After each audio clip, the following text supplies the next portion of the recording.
In 2005, there was a report in the BBC, and this report claimed that there was a young man, 14, 15-year-old, in the jungles of Nepal, who had been perfectly still or meditating under a tree for 9 months.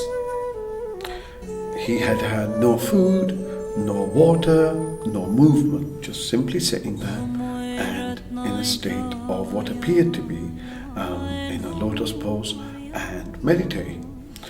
My interest in this area prompted me to try and make my way to Nepal, and I was privileged with my family to be in Nepal that very Christmas, and decided that we would go to see if we can find this boy in the jungles of Ratnapuri. Our journey started about 4 a.m.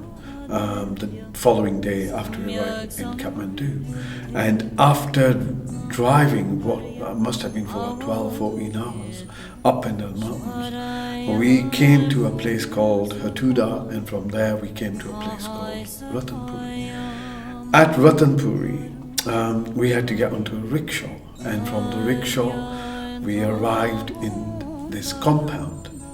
It was deep in the middle of the jungle, but the remarkable thing was that it was just so quiet, so silent. Never ever witnessed anything so different, I think is the word I would use, just so different to what you consider to be our normal state of reality. I met a number of monks there, and they asked me, who we were, and we told them, and they showed us towards the compound. Into the compound there were 2 perimeter fences, and in the middle there was a tree, and underneath the tree seemed to be like a body, but you couldn't be sure. Anyway, we tried to get closer, but we weren't able to because of these fences. And as we're about to leave, somewhat a bit disappointed, my son Amar calls me and said, these monks want to have a word with you. So they asked me who I was and where we came from, and I told them. And they asked me, who's your guru? Who do you follow? And I said, my guru is Lama Nanak, Rinpoche Nanak, Guru Nanak. Upon hearing that, one of them became very excited, an older of the 3, and he said, wait here.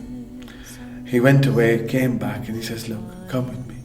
And he took me past the first perimeter fence towards the second, past the second, and he said, look, you can see the Buddha boy. Don't take any photographs. Don't use the flash, and don't make any noise. And I had the privilege of recording that for a minute, I think it was. And there he was. As we were leaving, the monk stopped me again, and he said, wait. And he ran towards the Buddha boy again, and beside him there were a number of scarves. And he brought in fact 5 scarves, and he gave me one of these scarves. That trip proved so life transforming that we found ourselves in a place called Chitwan, after having visited the Buddha boy. And we came across a group of children just beside the jungle, cutting some grass. And the night before, when we'd arrived there, they'd forbidden us to go anywhere near them because of dangers of animals.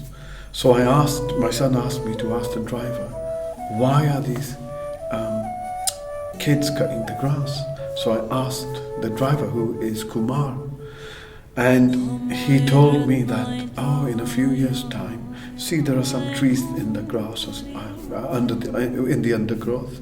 And I said, yes. And he said, well, in a few years' time, these trees will grow up big enough that we'll be able to sell them. And he pointed at a building and said, we'll be able to repair this building. And this building was maybe 30, 40 meters wide, and it had the middle of it missing. It just seemed to be like 2 bookends. And he said, well, one of the kids left some food in the school. This is their school. and some elephants walked through it. And it was going to take them a few years to get enough money to rebuild that. So my son prompted me to ask how much would it cost, and it was a few £100. And therefore, prompted again, we supported this particular initiative and enabled the school to be built. And here is the school, it was built. And decided that there was a need there to support the educational activities. And over the last 10, 11 years, we have been funding a role of a teacher, a caretaker as well. There is enough education for about 31 children, school uniforms, materials, pencils, pens, whatever's needed really. Even school trips to Lumbini, Potawa, there's a number of places. So the community has thrived. But in 2015, January, there was this incredible earthquake. And in this earthquake, Nepal was just completely shattered. 2 days later after the earthquake, we got a call from Nepal and from Kumar. And Kumar tells me the impact. But luckily, the village that we had been supporting survived. And however, the number of valleys around them had experienced landslides, and there was significant damage. So we ascertained what the needs were, and through the Flame Centre created an initiative to support them. And it wasn't much with the Flame Centre and its supporters. Within a few days, we were able to provide what we were told was for 41 families. And this required a little bit of rice, a little bit of lentils, salt, oil, and a tent. Just basics, just to get through the devastation that was there and the panic that was there. But a remarkable group of people, and people of dignity, people of ethics, people of love, and people of humanity. I think we have a lot to learn from individuals around the world who live within their indigenous cultures. There's a lot of value there. So we supported this initiative, and instead of 41 families, we came across 151, I believe it was. And all of them were given whatever support we were able to give, combined with others.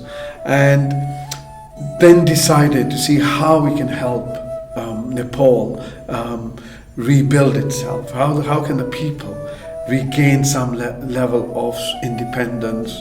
Human dignity, I think, is what drove us. Human value, human worth, and just having the ability to support someone. It kind of awakens a sense of self, a sense of ability to do something that's meaningful. So through Kumar, we decided that we would try and see how we can support it. And fortunate enough, through Kumar and his contacts, to source a number of individuals who make handmade products. And these handmade products are then being brought over to England. And through the Flame Centre and its affiliates are going to be provided out such that it provides a ethical chain, an ethical way of working, right from the source right down to the end user. And there's a whole range of products that actually support the work that the Flame has been engaged in. So the idea is very simple. From source right down to the end users, an ethical chain that's based on Kirtakarni, ethical lifestyle. And it's simply a question of ensuring that we can help those help themselves in a way that it's not dependent, but a valuing of their culture. And as East and West begun to merge in their advancement, one has a technological and intellectual space, and the other one has civilization, wisdom, and self-inquiry. As these come together, this provides a remarkable opportunity of creating ethical work in an ethical way of living, which is both valuable for you and valuable for those that it serves. Thank you very much.